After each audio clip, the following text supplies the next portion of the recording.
حضرت قاری امتیاز اظہر صاحب ان کی زبان سے بڑی خوبصورت نعت اور اس کے بعد دیوبند کے اوپر ایک نظم سماعت کر رہے تھے۔ مجھے ان کے پڑھنے سے ایک بات سمجھ میں آئی کہ اگر کسی کی آواز میں دم ہو تو لوگ اس کی بات مانتے ہیں، تو ماشاءاللہ ان کی آواز میں اتنا دم ہے کہ جس کی میں نے بار بار گزارش کی اور اس پر عمل نہ ہو سکا، انہوں نے اپنی آواز کے دم پر اس پر عمل کر کے دکھلوا دیا۔ آپ حضرات بیٹھ گئے، تشریف رکھی، تو انہوں نے مجھ سے یہ کہا کہ آپ کے مزاج کے 4 مصرے سنانا چاہتا ہوں۔ تو حضرت قاری امتیاز اظہر صاحب، ہمارا مزاج تو یہ ہے کہ باطل کی تنقید ہوائی ہوتی ہے، باطل کی تنقید ہوائی ہوتی ہے، عظمت حق کی روز سوائی ہوتی ہے، بغض صحابہ جن میں ہے ان سینوں کی 40 دن تک روز کٹائی ہوتی ہے۔ تو یہ ہمارا مزاج ہے۔ بہرحال وہاں میں جا نہیں رہا ہوں کیونکہ یہاں مجمع بھی اس طرح کا نہیں ہے، لیکن آپ کو مزاج سے واقف کرانا تھا، اس لیے یہ ہے۔ اور خوشبو کے حوالے سے انہوں نے شعر پڑھے، تو مجھے کچھ زیادہ وضاحت نہیں کرنی، ایک بات یہ بتانی ہے کہ آپ صلی اللہ علیہ وسلم جب کسی گلی سے گزر کر کے چلے جاتے تو آپ کے چلے جانے کے بعد بہت بعد تک میں بالکل فائنل، بالکل ایک دم ایگزٹ بتا دوں کہ اتنے ٹائم تک آپ صلی اللہ علیہ وسلم کے جسم عطر کی خوشبو رہتی تھی۔ یہ تو میں نے کسی کتاب میں نہیں پڑھا، لیکن یہ بہرحال سنا اور پڑھا کہ آپ صلی اللہ علیہ وسلم جس گلی سے گزرتے تھے، آپ کے گزر جانے کے بہت وقت کے بعد بھی صحابہ اگر اس گلی میں تشریف لاتے تو صحابہ اس گلی کی فضا کی مہک دیکھ کر، وہاں کی خوشبو دیکھ کر یہ بتا دیا کرتے تھے کہ اس گلی سے ہمارے نبی صلی اللہ علیہ وسلم گزرے۔ یہ ہمارے نبی صلی اللہ علیہ وسلم کی شان تھی۔ اس لیے کسی شاعر نے کہا کہ ہر تازگی زمین کے سینے میں آ گئی، ہر تازگی زمین کے سینے میں آ گئی، جنت کنیز بن کے مدینے میں آ گئی، پھولوں کا حسن حضرت یوسف کو مل گیا، خوشبو میرے نبی کے پسینے میں آ گئی۔ آئیے میں یہ چاہتا ہوں کہ آپ صلی اللہ علیہ وسلم کے اس مبارک تذکرے کے بعد، بھئی میری بھی شروعات ہو گئی، میں سوچ رہا تھا کہ یہ شعر پڑھوں یا نہ پڑھوں، چلو اب آگئے ہیں تو پڑھ ہی دوں۔ کیا عجب مشکل کشائی ہو رہی ہے، ہر ایک غم سے رہائی ہو رہی ہے، نبی کی نعت شاعر پڑھ رہا ہے، کمائی پر کمائی ہو رہی ہے۔ تو میری بھی شروع ہو گئی، لیکن میں یہ چاہتا ہوں کہ آپ کو ایک خوبصورت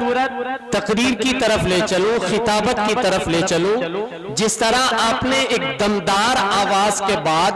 یہ تسلیم کیا کہ ہمیں اس پنڈال کے اندر آ جانا چاہیے، اسی طرح اگر کسی مقرر کی خطابت کا لہجہ خوبصورت ہو، سمجھانے کا انداز جوشیلا ہو، اور وہ اپنے الفاظ و کلمات کے ذریعے دین اسلام کی گفتگو آپ کے ذہن میں بٹھا دے، تو پھر آمادہ ہوں گے آپ اس بات پر کہ آپ کو دین اسلام پر عمل کر کے اپنی بقیہ زندگی گزارنی چاہیے۔ آئیے میں ایسے ہی ولولہ انگیز خطیب کی طرف جانا چاہتا ہوں، اور جامعہ اسلامیہ جامع مسجد امروہہ سے سفر کر کے تشریف لائے ہوئے فاضل نوجوان، مقرر شیریں بیان، مقرر شعلہ بیان حضرت مولانا مفتی مشاہد الاسلام دامت برکاتہ العالیہ، ان سے 4 مصروں کے ساتھ گزارش کرنا چاہتا ہوں کہ حمد کے واجبات کہہ دیجئے، حمد کے واجبات کہہ دیجئے، نعت بحر نجات کہہ دیجئے، روشنی میں کتاب و سنت کی دل میں اترے وہ بات کہہ دیجئے۔ بسم اللہ الرحمن الرحیم۔ الحمد لله وكفى وسلام على عباده الذين اصطفى أما بعد فأعوذ بالله من الشيطان الرجيم بسم الله الرحمن الرحيم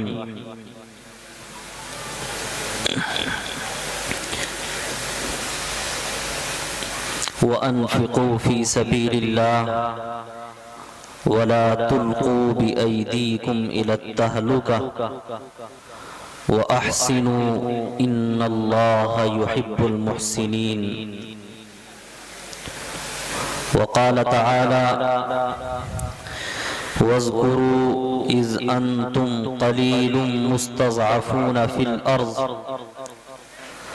تخافون أن يتخطفكم الناس فآواكم وأيدكم بنصره ورزقكم من الطيبات لعلكم تشكرون. صدق الله العظيم.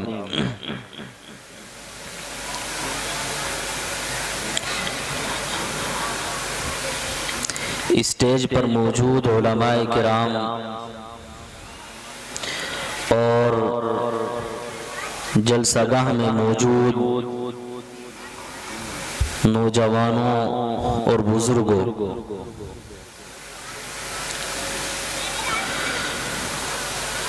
آپ حضرات ایک بہت اچھے پروگرام کا حصہ بنے ہوئے ہیں۔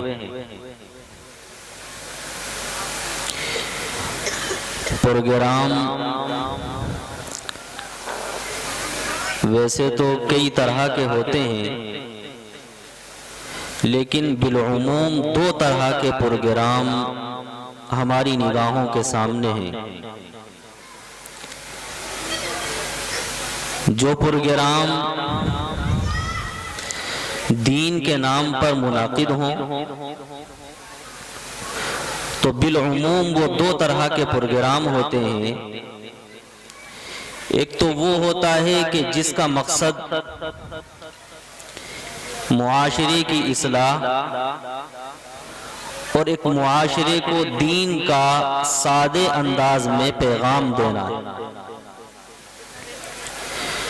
اور ایک دوسرا پروگرام وہ ہوتا ہے کہ جس میں بسا اوقات فریق مخالف ہوا کرتا ہے اور اس کے نظریات سے، اس کے عقائد سے، اس کے افکار و خیالات سے اپنے بچوں کی، جوانوں کی اور بڑوں کی حفاظت کرنا مقصود ہوتا ہے۔ ان دونوں طرح کے پروگراموں کا انداز الگ الگ ہے۔ ظاہر ہے کہ جس پروگرام میں کوئی مقابل ہے، کوئی مخالف ہے، کسی کو ہم نے فریق مان لیا اور ہم ایک نظریے کی، ایک عقیدے کی ترجمانی کرنے کے لیے کھڑے ہو گئے اور بیٹھ گئے، تو اس پروگرام میں ہمارا لہجہ نرم سے نکل کر کے گرم بھی ہوگا، اس پروگرام میں ہماری طرف سے جوش اور ولولے کا اظہار بھی ہوگا، اور اسی چیز پر سامعین کو آمادہ بھی کیا جائے گا اور سامعین کو اس چیز پر ابھارا بھی جائے گا۔ لیکن اگر پروگرام اس کے علاوہ ہے، پروگرام کا مقصد معاشرے کے اصلاحی پہلوؤں پر توجہات دلانی، علماء کو بلا کر کے ان کی زبان سے دین کی بنیادی باتوں پر یا دین اسلام کی تعلیمات پر روشنی ڈلوانی مقصود اگر ہو، تو پھر ایسے پروگراموں میں ہمیں اپنے اسلاف اور اپنے اکابر کی روش اور ان کے طریقے سے ہٹ کر نہیں چلنا چاہیے۔ جو بات میں اب کرنے کے لیے جا رہا ہوں، ممکن ہے کہ میری اس بات سے اختلاف بھی ہو، اور ممکن ہے کہ اس بات سے الگ نظریہ رکھنے والے افراد ہوں اور وہ اپنے نظریے کو دلائل کے ذریعے مدلل کریں اور مبرہن کریں، لیکن ہمارے سامنے 100 دلیلوں کی ایک دلیل اپنے اکابر کا طرز ہے، اپنے اکابر کا طریقہ اور اسوہ ہے۔ وہ اس طریقے سے جو بالعموم دینی پروگرام ہوتے ہیں کہ جن کا مقصد نہ تو کسی فریق پر رد کرنا، نہ کسی کے نظریے کی تردید کرنا، نہ کسی کے عقائد سے بالخصوص مخاطب بنا کر کے اپنے حاضرین کو بچانا، بلکہ ایک عام انداز سے دینی تعلیمات کو پیش کر دینا ہے۔ تو اس طرح کے پروگراموں میں ہمارے اکابر کا طریقہ یہ رہا کہ پروگرام ہو، قرآن کریم کی تلاوت ہو، امام الانبیاء صلی اللہ علیہ وسلم کی شان میں نذرانہ عقیدت پڑھا جائے اور اس کے بعد علماء کے بیانات سے مستفیض ہوں۔ ہم اگر اپنے اکابر کے اس اسوے اور اس طریقے کے اوپر عمل پیرا ہیں تو در حقیقت ہم ان پروگراموں کی روح کو بھی باقی رکھنے والے ہیں اور ان پروگراموں کو پھر ہم بامقصد بنانے والے ہیں۔ ورنہ ہمارے پروگرام اس وقت میں جس طریقے کی شکل اختیار کرتے ہوئے چلے جا رہے ہیں اور جس روش پر جا رہے ہیں تو یہ پروگرام دینی پروگرام تو ضرور ہوتے ہیں، لیکن کانوں کی عیاشی اس سے مقصود ہوتی ہے، کانوں کے چسکے اس سے مقصود ہوتے ہیں۔ نوجوان بھی صرف ان باتوں کو سننے کے لیے آتے ہیں کہ جن باتوں میں ان کے جذبات کو ابھارا جائے، جن باتوں میں ہنگامہ اور شور شرابہ کیا جائے، اور اگر ہنگامہ شور شرابہ نہ ہو تو نوجوان ایسے جلسوں کی زینت بننا پسند نہیں کرتے۔ بلکہ اب تو صورتحال یہ ہے کہ جب جلسے کا اشتہار آتا ہے تو اس اشتہار میں دیکھا یہ جاتا ہے کہ دیکھیں کہ یہاں پر شاعر کون سے آ رہے ہیں۔ اگر شاعر وہ آئے جو پورے مجمع کو تہو بالا کر دے، شاعر اگر وہ آئے جو پورے مجمع سے نعرے لگوائے، شاعر اگر وہ آئے جو پورے مجمع سے شور مچوا دے، تو پھر ہم یہ سمجھتے ہیں کہ ہمارا پروگرام کامیاب ہے۔ اس کا منفی نتیجہ یہ ہوتا ہے کہ ہمارے نوجوان صرف اس شاعر کو سننے کے لیے تو آتے ہیں، لیکن جو جلسے سے اصل مقصد ہوتا ہے اس مقصد کی طرف توجہ نہیں ہوتی۔ حالانکہ ہمیں اگر دلائل کی دنیا میں ہم قدم رکھتے ہیں تو ہمیں قرآن کریم کی آیات بھی اس پر نظر آتی ہیں اور ہمیں احادیث نبویہ بھی اس پر نظر آتی ہیں۔ رب ذوالجلال کا قرآن ہے، اللہ رب العزت نے امام الانبیاء نبی اکرم صلی اللہ علیہ وسلم کے تذکرے کے وقت میں جو ادب بیان کیا ہے، اللہ تعالیٰ فرماتے ہیں لا ترفعوا اصواتکم فوق صوت النبی، کہ نبی اکرم صلی اللہ علیہ وسلم کے سامنے اپنی آوازوں کو بلند نہ کرنا۔ علماء نے لکھا ہے، مفسرین نے لکھا ہے کہ امام الانبیاء صلی اللہ علیہ وسلم کے سامنے بھی اپنی آواز کو بلند نہیں کرنا ہے، اور نبی اکرم صلی اللہ علیہ وسلم کے تذکرے میں بھی بے ادبی کو پاس سے گزرنے نہیں دینا ہے۔ اگر ہم احادیث کی دنیا میں دیکھتے ہیں، ہمیں حضرت علی رضی اللہ تعالی عنہ کا وہ فرمان نظر آتا ہے کہ امام الانبیاء نبی اکرم صلی اللہ علیہ وسلم تشریف فرما ہے، حضرت علی فرماتے ہیں کہ اللہ کے رسول صلی اللہ علیہ وسلم کی مجلس میں جب ہم لوگ بیٹھتے تھے تو آپ علیہ السلام کی مجلس کا عالم یہ ہوتا تھا کہ حضرات صحابہ اس طریقے سے سر جھکا کر کے بیٹھ جاتے تھے گویا ان کے سروں پر پرندے بیٹھے ہوئے ہیں، گویا حضرات صحابہ کے سروں پر پرندے بیٹھے ہوئے ہیں، اگر سر ہلے گا تو پرندہ اڑ جائے گا۔ حضرات صحابہ اس طریقے سے امام الانبیاء صلی اللہ علیہ وسلم کی مجلس کا حصہ بنتے ہیں کہ آپ بیٹھے ہیں گویا سروں پر پرندے ہیں۔ بعض صحابہ نے کہا کہ اس انداز سے بیٹھتے تھے کہ اگر سر پر پانی کا کٹورا رکھ دیا جائے تو پانی حرکت نہ کرے۔ یا تو امام الانبیاء صلی اللہ علیہ وسلم کی مجلس کا ادب وہ تھا جو حضرات صحابہ بیان کرتے ہیں، یا آج ہمارے یہاں پروگراموں میں جلسوں کا ادب یہ بن گیا ہے کہ جب تک شاعر رسول پورے مجمع کو تہو بالا نہ کر دے، جب تک اس کے اوپر ہنگامہ برپا نہ کر دیا جائے تو ہم یہ سمجھتے ہیں کہ رسول اللہ کا تذکرہ نہیں ہو رہا۔ یاد رکھیں علماء یہاں پر موجود ہیں، میں کہوں گا میری بات سے اتفاق بھی ہو سکتا ہے، اختلاف بھی ہو سکتا ہے، لیکن اگر پروگرام ایسا ہے کہ سامنے والوں کے عقائد پر رد کرنا ہے، آپ کو شیعیت سے بچانا ہے، آپ کو مودودیت سے بچانا ہے، آپ کو صحابہ کے تقدس کو بیان کرنا ہے، عظمت صحابہ پر آپ کو بات کرنی ہے، تو پھر آپ چونکہ رد کر رہے ہیں تو پھر ضرورت اس بات کی ہوگی کہ سامنے والوں کے سامنے آپ وہی لہجہ اختیار کریں۔ لیکن اگر پروگرام عام انداز کا ہے جو آج تک ہمارے اکابر کی روش اور طریقہ رہا ہے، بلکہ ہم نے خود اپنے بچپنے میں جب چھوٹے سے مدرسے میں پڑھتے تھے تب تک ہم نے پروگراموں کو دیکھا، پروگرام بڑی سنجیدگی کے ساتھ ہوتے تھے، اور ماضی قریب میں بھی ہمارے علاقوں کے پروگرام ہنگامے کا شکار نہیں ہوتے تھے، اور اب پروگرام آئے دن ہنگامے کا کا شکار ہوتے چلے جا رہے ہیں. جب تک شاعر رسول آ کر کے یہاں پر پروگرام کو تہوبالا نہ کر دے تب تک ہم اپنے جلسے کو کامیاب نہیں سمجھتے. اس چیز پر توجہ دینے کی ضرورت ہے. ممکن ہے ہماری بات سخت ہو گئی ہو، لیکن یہ چیز بہرحال غور طلب چیز ہے کہ علماء کے بیانات تو خاطر میں نہیں لائے جاتے اور باضابطہ پروگرام گویا ایک مشاعرہ بن کر کے رہ جاتا ہے، وہ اصلاحی اور دینی جلسہ واقعی نہیں رہتا ہے. اس کے اوپر دوسرے پہلو سے بھی ہم بات کر سکتے ہیں، لیکن وقت نہیں ہے کہ اس موضوع پر ہم بات کریں. بہرحال ذہن میں ایک چیز آئی، وہ ہم نے آپ کے سامنے ذکر کر دی. چونکہ آپ میرے بعد بھی نعت سنیں گے اور اس نعت کے اندر بھی وہی طریقہ اختیار کیا جائے گا اور ہم اس طریقے کو اپنے جلسوں کی شان سمجھتے ہیں. خیر، میں نے قرآن کریم کی آپ کے سامنے ایک آیت پڑھی، وَاذْكُرُوا إِذْ أَنْتُمْ قَلِيلٌ مُسْتَضْعَفُونَ فِي الْأَرْضِ تَخَافُونَ أَنْ يَتَخَطَّفَكُمُ النَّاسُ فَآوَاكُمْ وَأَيَّدَكُمْ بِنَصْرِهِ وَرَزَقَكُمْ مِنَ الطَّيِّبَاتِ لَعَلَّكُمْ تَشْكُرُونَ. اللہ رب العزت نے قرآن کریم کی اس آیت میں مسلمانوں کو مخاطب بنایا ہے، اور اس آیت میں اللہ تعالیٰ نے جن مسلمانوں کو مخاطب بنایا وہ امام الانبیاء نبی اکرم صلی اللہ علیہ وسلم کے صحابہ ہیں. اور یہ وہ صحابہ ہیں کہ جو مدینہ منورہ کے اندر موجود ہیں. اللہ کے رسول صلی اللہ علیہ وسلم کے صحابہ نے آ کر کے امام الانبیاء صلی اللہ علیہ وسلم سے حالات کی شکایت کی،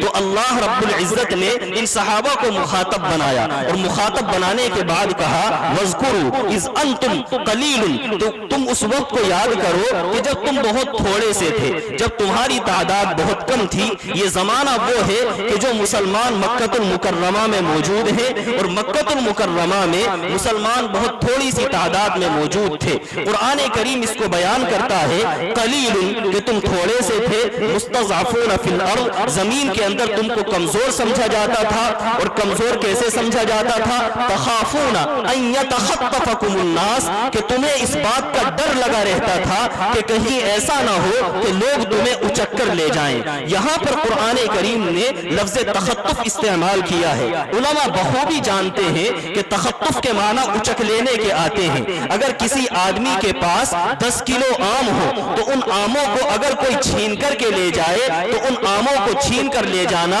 اچک کر لے جانا نہیں کہا جاتا، اس لیے کہ 10 کلو آموں کو بیک وقت کوئی آدمی چھین کر نہیں لے کر کے جائے گا. اچک کر لے جانا تو اس کو بولا جاتا ہے کہ ایک آدمی کے ہاتھ میں سیب ہے، ایک آدمی کے ہاتھ میں ایک آم ہے یا ایک کیلا ہے. سامنے والا آیا اور دوڑ کر کے اس سے سیب چھین کر کے لے گیا تو اس کو بولا جاتا ہے کہ میرے ہاتھ سے وہ سامان اچک کر لے گیا. کبھی کبھی آپ نے دیکھا ہوگا کہ ایک آدمی کے ہاتھ میں گوشت کا کوئی لوتھڑا ہوتا ہے، کوئی چھیجڑا ہوتا ہے. ابھی اس نے اپنے ہاتھوں میں اس کو اوپر اٹھایا کہ کوا آیا اور کوے نے اپنے پنجے میں اس چھیچڑے کو دبایا اور اوپر اڑ کر کے چلا گیا. قرآن کریم نے یہاں پر اس تعبیر کو استعمال کیا. تخطف اسی کو بولا جاتا ہے، اچکنا اسی کو بولا جاتا ہے. اور اچکنا لفظ اس مقام پر بولا جاتا ہے کہ جب تعداد تھوڑی ہو اور اس تھوڑی تعداد میں کسی کو نکال لیا جائے تو بولا جاتا ہے کہ ہمارے مجمع سے اس آدمی کو اچک لیا گیا، اس کو چھین لیا گیا.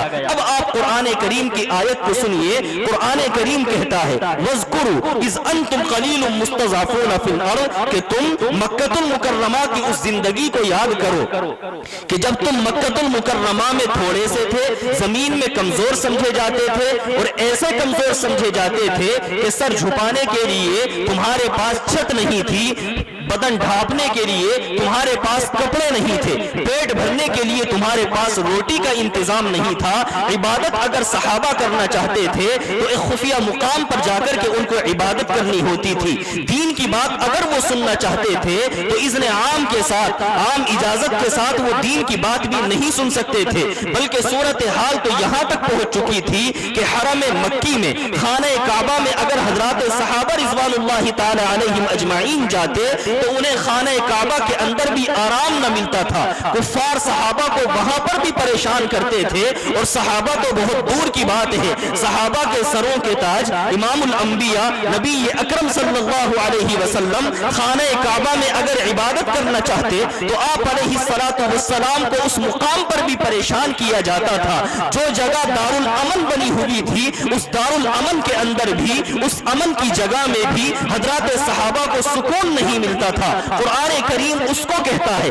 مستضعفون فی الارض کہ تم زمین کے اندر کمزور تھے، تخافون ان یتخطفکم الناس، تمہیں اس بات کا دھڑکا لگا رہتا تھا کہ کہیں ایسا نہ ہو کہ لوگ ہمیں اچک کر کے لے جائیں، اور وہ اچکنا ہوتا تھا۔ چنانچہ اس کے نتیجے میں کبھی ایسا واقعہ پیش آتا کہ کسی کافر نے حضرات صحابہ میں سے کسی صحابی کو پکڑا اور ان کو اذیت پہنچائی، کسی صحابی کو پکڑا ان کو شہید کر دیا گیا، کسی صحابی کو پکڑا ان کو قید میں ڈال دیا گیا۔ یہ جو صورتحال بنی ہوئی تھی، قرآن کریم اس پوری صورتحال کو بیان کرتا ہے تخافون ان یتخطفکم الناس، کہ ایک زمانہ وہ تھا کہ جب تم اس بات سے ڈرتے تھے کہ کہیں لوگ تمہیں اچک نہ لیں، تم زمین کے اندر بڑے کمزور تھے، لیکن اللہ رب العزت نے اس زمانے سے تمہیں نکالا، اور اس زمانے سے نکال کر کے اللہ رب العزت نے فآواکم، تمہیں مدینہ منورہ میں ٹھکانہ دیا ہے۔ یہ مدینہ منورہ میں ٹھکانہ مسلمانوں کو کب ملا ہے؟ آپ ذرا مکی زندگی پر غور کریں کہ امام الانبیاء نبی اکرم صلی اللہ علیہ وسلم مکہ المکرمہ میں 1-2 مہینے نہیں، 1-2 سال نہیں، پورے 13 سال آپ مکہ المکرمہ کے اندر رہے۔ حضرات صحابہ رضوان اللہ تعالی علیہم اجمعین آزمائشوں کا شکار رہے، مصیبتوں الجھنوں کا سامنا کرتے رہے، فقر و فاقہ ان کو اپنی زندگی کے اندر ایک حصہ بنانا پڑ گیا۔ یہ 13 سال حضرات صحابہ رضوان اللہ تعالی علیہم اجمعین کی زندگی ہے۔ اس 13 سال کی زندگی کے بعد رب ذوالجلال فرماتا ہے فآواکم، اللہ تعالیٰ نے تمہیں ٹھکانہ دیا، وأیدکم بنصری، اور ٹھکانہ ہی نہیں دیا، مدینہ منورہ ہی اللہ رب العزت نے اسلامی سلطنت کا مرکز نہیں بنایا، بلکہ اس کے ساتھ ساتھ فآواکم وأیدکم بنصری، اللہ رب العزت نے اپنی مدد کے ذریعے تمہیں طاقت و قوت عطا فرمائی ہے۔ اللہ تعالیٰ نے یہ طاقت و قوت کیوں عطا فرمائی؟ لعلکم تشکرون، تاکہ تم اللہ رب العزت کے شکر گزار بندے بن جاؤ۔ قرآن کریم کی ہم اس آیت کو جب پڑھتے ہیں